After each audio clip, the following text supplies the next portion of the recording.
I have revised this list 3 times. 3 times I have revised this list. So you know what? Spots 1 through 9, all Arcane. Spot number 10, Cowboy Bebop.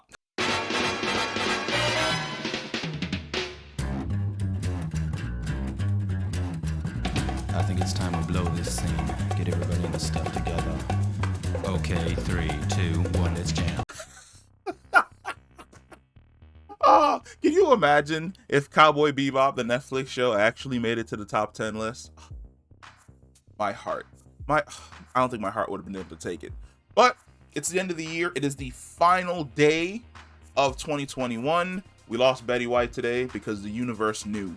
The universe knew that if Betty White had made it to 100, she would have ascended godhood. So rest in peace, Betty White. You have been a fantastic show woman for your entire duration in Hollywood, and the world is a poorer place without you. But let's go ahead and jump into our top 10 TV show list for the year 2021. Number 10. So it's definitely going to go to The Mandalorian. There is just the last few years of Star Wars Disney movies really kind of pushed me out of the Star Wars fandom. Force Awakens was solid. The Last Jedi was controversial. And Rise of Skywalker was just bad. And it was so refreshing to get The Mandalorian and see the parts of Star Wars that you love. Star Wars is a spaghetti western set in space. And the music in The Mandalorian is so fantastic. Like when they're just like riding on the anti-grav bikes just across the Tatooine desert, and it's like da dum da da dun da da da dun ba ba bum ba bum ba ba bum ba ba da bum bum ba ba bum bum ba ba bum ba ba da bum. It is so good. Like, the music in The Mandalorian is absolutely fantastic, and that's on top of really solid characters. Din Djarin, fantastic. The child that we discover is Grogu in this season, fantastic. Bringing characters like Ahsoka Tano back from the Clone Wars series, love it. The multiple different directions that this is basically spawning for Star Wars Disney Plus. We've got the Ahsoka show. This has also gave them confidence to jump into Star Wars Visions, which sadly just barely didn't make the cut for this list. I absolutely love it. The Mandalorian is fantastic Star Wars. It is the Star Wars that essentially the fans have been asking for the last 10 years in TV form. And I am super excited to see where we're going to go, not only in this universe, because we already got the Star Wars shirt on, my boy Darth Maul, but in general for like the next 5 years. And with that, we're jumping into our number 9, and that is Lupin. It is so refreshing to watch a suspense crime show in a different language. Because if you're watching it in English, don't watch it in French. Please watch it in French. Because you learn so much, not only about French history, about the language itself, the different types of inflection, the character of Lupin and how he is in the stories in general, and the crimes and the capers that he essentially pulls off. Because if you're an American, you've only really ever heard of Sherlock Holmes. You've never heard of like the great thief Lupin, and it's super dope. This show does a really good job of introducing the literature folk hero and combining it with a actual current guy who based his entire life around said folk hero. The first season, absolutely dope. This season more or less continues from where that left off and perfectly wraps up the story while also opening it up to go in multiple different new directions. Like I said, I am horrible with names. The guy who plays Lupin, absolutely fantastic. The entire cast of characters that he more or less has around him, like his best friend, his ex-wife, his jilted lover, his son, like all of these people are fantastic. When you know, like how when you watch certain shows, a certain character will come on screen and you're like, I'm not really feeling this character. I don't really care. Every single thing in this show is perfectly crafted. Everything that the characters say, the things that they do, because essentially, because the character bases his life off of this folk hero that is the perfect gentleman thief. A lot of the times, the characters themselves and the situation that they find themselves in are essentially a part of his ploy or his trick, and it's absolutely fantastic watching the heist get pulled off where he essentially succeeds and he's able to get away. And it's already been greenlit for a season 3. I cannot wait for season 3. It's going to be absolutely fantastic. And moving on from Lupin, we are going to our number 8, and that is Your Name. I have watched a lot of K-drama, and to be quite honest, if it wasn't for a lot of these shows on here that I really enjoyed, there'd probably be 2 more K-dramas on here. But holy hell, like, Your Name is another one of those suspense crime shows, kind of like Lupin, but not really, where it literally keeps you on the edge of your seat. You're always guessing as to character's intent. Can I trust this person? Can I not trust this person? Is the main character going down the right path? Is this person being super genuine? Are they on our side? Are they on the enemy side? And it has enough twists to keep you engaged right up until the very last scene of the show. And it's absolutely fantastic. I don't want to talk about it too much because I don't want to spoil anything for anyone. But if you're looking for a really dope K-drama to sit down and watch, go and watch Your Name. You will absolutely love it. Every single person in this show is absolutely fantastic. And with that, we are going to be moving on to number 7. And number 7 is a show that literally, I wasn't expecting it to be good. I thought it was going to end on maybe a low note, like they were doing too much, but I ended up loving the final season, and that's Lucifer, season 6. Where it left off at the end of season essentially 5, which is she knew who he was, but they weren't going to be able to essentially be together. No, that was the beginning of season 5. The end of season 5 was him essentially ascending to become God, and we got a tease of like a new angel in hell. Well, the new angel, is that a spoiler alert? I mean, it's been out for a while. Yeah, I guess it's not really a spoiler because she's in trailers, but it's his daughter. And Hildebrand, I cannot remember, Brianna Hildebrand. She basically plays Negasonic Teenage Warhead in Deadpool. Absolutely fantastic as Lucifer and Chloe's daughter. I love seeing the dynamic between them all. It's really interesting. For the entire duration of the series, you see Lucifer essentially dealing with the idea of being the devil, but it's interesting when instead of internalizing himself being the devil, seeing the potential of someone being a devil in his child absolutely terrifying him, and him working to essentially save her from going down the exact same dark path that he went down.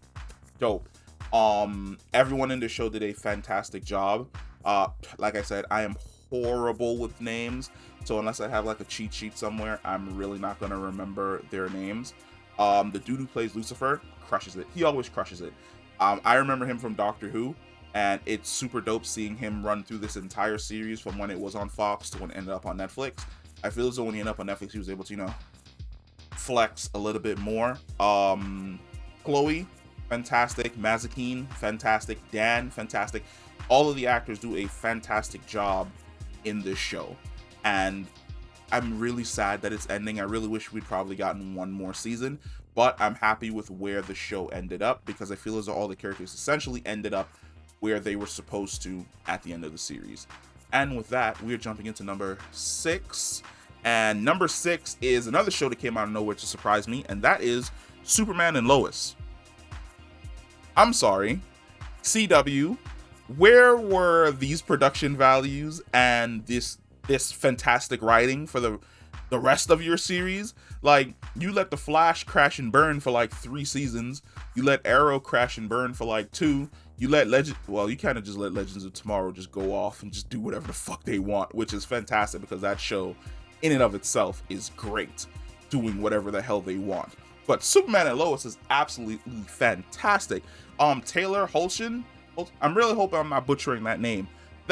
So when he first gets introduced as Superman on Supergirl, I was like, maybe. And then you see Brandon Routh show up as a version of his Superman for Superman Returns, and you're like, that dude seems more like Superman than this dude. But holy fuck, he got his own series and absolutely crushed it. Superman and Lois is fantastic. Absolutely fantastic. There isn't one episode in this series that I felt was a waste. Which, you run into that with The Flash and Arrow, which a lot of the times, let's say a season is 24 episodes, 10 of those episodes are just filler, garbage.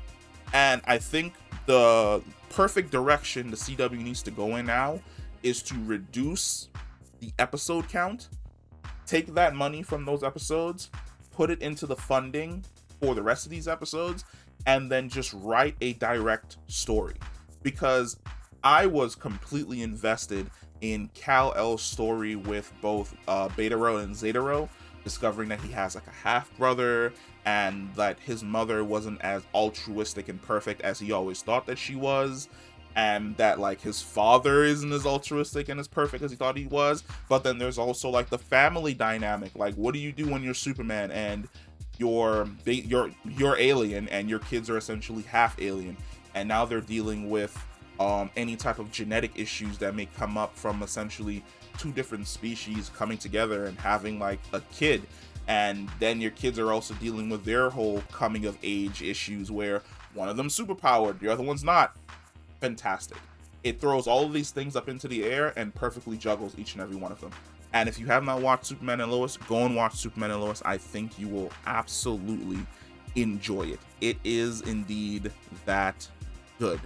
And moving on from Superman and Lois, we got our number 5, which is Castlevania. But Castlevania never disappoints. And I feel as though if I'm going to be doing one of these lists every single year, if we're getting a Castlevania every single year, it's probably going to be on this list every single year. The music in Castlevania is so damn good. Just sitting down and listening to renditions of songs from the games, just with more production values behind it, so good. It instantly hooks you. The story of Alucard and Trevor and Sypha, but then also the tragic story of like Dracula, being able to turn Dracula into a sympathetic character, but then also showing that even though he did evil, there were people who were extremely evil who latched themselves onto him because essentially they were terrified or mesmerized by his power. So well done, because you start getting into this realm of these people essentially thinking that he's this one way, where it's like, oh, he wants to wipe out all of humanity and wipe out all life on the planet, so we're gonna, keep on pushing for that. But in truth, the dude just missed his wife. He was depressed. And all the characters are so beautifully written, where you have Sypha going from like this naive mage to like this super confident master of the arcane. You have Trevor, who essentially remains the exact same character, but allows himself to open up to the possibilities of friendship and love. Then you have Alucard, who's kind of like the jaded character who doesn't trust people. Season 2 happens and he really doesn't trust people, but then by season 3, once again, his friends are back and he's opened up again, once again, to friendship and the concept of love. Castlevania is fantastic. I'm probably going to sit down and watch through the entire thing again because it's that good. It's not that many episodes, which is perfect. It's basically like a day or two of binge watching. If you've never seen Castlevania, sit down and watch Castlevania. You will absolutely love Castlevania. And with that, we are moving on to number 4. Invincible. Now, I had read the Invincible comics a long time ago, and I never finished them. I think I probably made it up to like volume 2 or volume 3. But holy hell, like I knew what to expect at the end of the first episode. But even though I knew what to expect at the end of the first episode, I still did not expect to get that at the end of the first episode. Because for a lot of people, I feel as though they were sitting down and they were like, oh, so it's like generic Justice League. And then the Omni-Man scene happens with the how do I remember, Guardians of the Globe. And they get absolutely wrecked. and everybody's like, oh, this is not like the Justice League. What the fuck is going on here? What a surprise hit. And I absolutely love it. Because I'm the type of person, I believe that while DC and Marvel are basically the two deities in the skies of comic books, there are a lot of other off-brand comic book series that are fantastic. Dark Horse has a lot of them. Invincible, and who are the ones who did Invincible? I don't remember the comic book company that does Invincible, but there are a lot of great other alternative series. Man of War, Invincible, both of those are fantastic alternatives to the DC and the Marvel universe that I feel as though don't get as much exposure, but are as cool as the big boys. So I'm happy that Amazon gave Invincible the chance to essentially come out and be dope as shit, because these other universes are dope as fuck. And I can't wait for people's reaction once the next season comes out, because the next season is just going to be as good and even more wild. And if Amazon decides to essentially continue on this path, because there are like 30 volumes, probably not 30, but there are a ridiculous amount of volumes out there for Invincible. And I think the show ends maybe halfway through volume 1. So there are just probably 20 more seasons worth of content that Amazon can put out, as long as they decide to continue riding the Invincible train. And as long as the writers cut out the boring parts of the volumes and they constantly focus on the good parts, they've got nothing but content. They've got nothing but content for a super long while. And with that, we're moving on to number 3, and we're jumping right back into MCU with WandaVision. I love WandaVision. I've loved every single one of the Disney Plus shows. Some of them didn't make the cut on this list, but 2 of them did, and WandaVision is one of them. I love the exploration of Wanda Maximoff's psyche, where you discover that technically she was always gifted. The staff just more or less connected with her, and opened up her possibilities. I love the fact that it explores her grief. Elizabeth Olsen does a fantastic job exploring just how dynamic and broken Wanda is as a person, where essentially her emotional trauma and pain started when she was a child, and it essentially continued all the way to the end of Endgame, and it was always in the background, but we just never noticed it. WandaVision pulls that completely to the forefront. We see that essentially the world that she creates is how she wished her perfect life would have been, with the man that she loves, with children, happy, living in a cul-de-sac, away from all of the Avengers superhero bullshit. But it also introduces a bunch of fantastic villain characters. You've got generic corporate bad guy number 1, whose name I do not fucking remember. And then you also introduce Agatha Harkness, who's a fantastic foil to Wanda's character. Great. Absolutely love it. The musical numbers, jumping not even jumping back and forth, jumping through the different time periods for how shows were essentially done, from like I Love Lucy all the way up to like The Office. Great. Love it. It's probably going to get a rewatch next year, like right off the bat, because I adore WandaVision. And like I said, I think Elizabeth Olsen did a fantastic job as Wanda. Now, moving on to the next Marvel show, our number 2, Loki. Now, for a lot of people, it's probably going to be controversial. They're like, how dare you? WandaVision was better than Loki. No, I enjoyed Loki more than I did WandaVision. First off, right off the bat, just Loki went in every single direction, and I loved it. From introducing Jonathan Majors Kang as the overall villain for the next phase of the MCU, to introducing the TVA and the multiple different timelines, to introducing the concept of the multiverse, which we ended up exploring in Spider-Man No Way Home, which is fantastic, and I fucking love it. From introducing the idea of the different variants, to Loki himself becoming a hero, to meeting Sylvie, to meeting Alioth and all of the other Lokis that were surviving around Alioth. Good. So good. Like, Loki kept you on the edge of your seat as you tried to figure out exactly what the hell was going on, who's a good guy, who's a bad guy, what's happening in this space. and I love it. And the way in which it ends completely sets up some crazy shenanigan shit for season 2, and I absolutely cannot wait. Tom Hiddleston absolutely crushes it. I do not remember her name, but the lady who plays Sylvie is fucking fantastic, and I am definitely simping for her across the board. Everyone else in the show is super great. There's that one lady from Lovecraft Country, which is another show that barely didn't make it onto this list. Wait, I saw Lovecraft Country in 2021, but I don't remember if it was from 2021. We'll figure that out later. But everyone in this show is fantastic. Even Owen Wilson is fantastic as Agent Mobius. Great. Cannot wait for season 2. Season 2 is going to be dope and trippy as fuck. And with that, we arrive at number 1. And I feel as though across the board, you knew what number 1 was going to be. the unexpected sleeper hit that came out of nowhere and took the world by storm. Arcane. Oh, talk about a show that has everything. Art, music, dynamic characters, fantastic world building, intrigue, suspense, action. Arcane hit every single one of the notes that I wanted it to hit for a TV show. It is beautiful. Every single shot in Arcane could essentially be like a poster on a wall behind me in some way, shape, or form.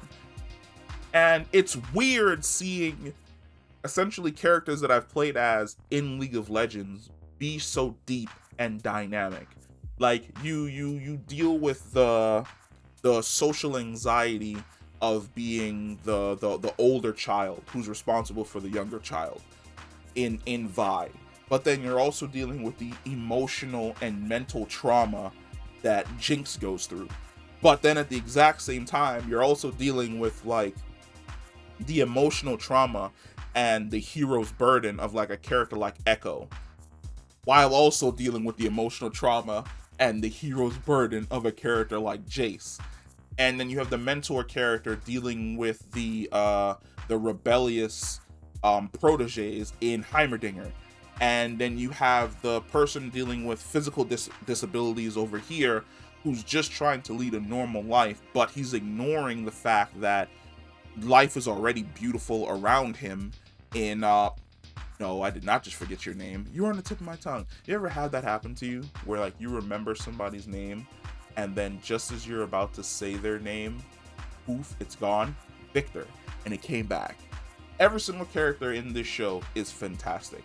From Silco and Jinx's destructive father-daughter symbiotic monstrous relationship to Vonder and Vi's fantastic father-daughter but still kind of broken relationship, to the relationship between the people of Zon, who essentially live in slums and are taken advantage of, to the people in Piltover, who essentially live in this golden city sitting on top of a hill, to the outside looming threats of like Noxus and maybe Demacia. Good. So good. Absolutely good. And it was good enough for me to sit down and watch it 3 times. And every single time I watch it, I notice something or I have a different take about a character from a different direction or from a different perspective. And I still have videos that I definitely want to make in regards to Arcane, comparing different characters and things along those lines. It's just the end of the year has been super busy and I haven't been able to get to it. But yes, Arcane is the best show that I've seen in 2021. It is absolutely fucking fantastic. If I could, I'd have probably put it as my number 1, 2, 3, 4, 5, 6, 7, 8, and 9. And then like number 10 would have been Loki. But I feel as though a more traditional list was the better direction to go in. But yeah, that is my top 10 list for favorite shows of 2021. Let me know what yours are. Do you agree with my list? Would you take something out? Would you slot something in? Let me know. Comment down below. And if you made it to the end of the video and you're new to the channel, thank you for making it all the way to the end of the video. How about you subscribe to the channel and hit that like button, and I will catch you in the next one. Peace.